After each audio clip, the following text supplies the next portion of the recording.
Hi, my name's Alison and I'm autistic. For autistic students like me, the first year of university can be really challenging.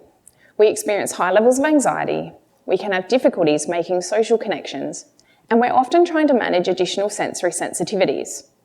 What are those? Well, imagine every day feeling a little, or sometimes a lot, like this. Or it can be like that feeling you get when someone scratches their nails down a chalkboard, but it stays with you all day. Think back to your first year of university. It's a pretty important year, right? I mean, if it goes well, we might stick around.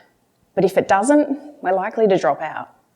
Well, while autistic students are often academically capable and the number of autistic students enrolling in university is increasing, they're still more likely to drop out of their degree than their non-autistic peers.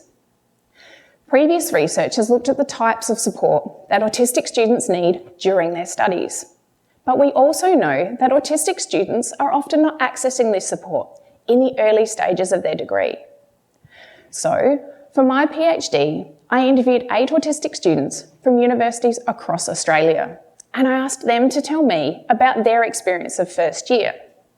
Through in-depth, detailed analysis of each student's individual experience, I found that they did experience many of the challenges that I described earlier, and all of this on top of the usual stresses of starting university.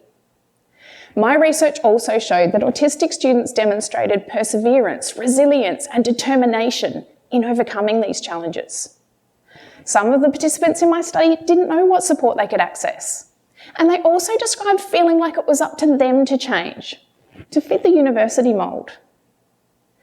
But what if, instead of expecting autistic students to change, we could make the first year more inclusive and accommodating and ensure that they can access the support that they need from the beginning?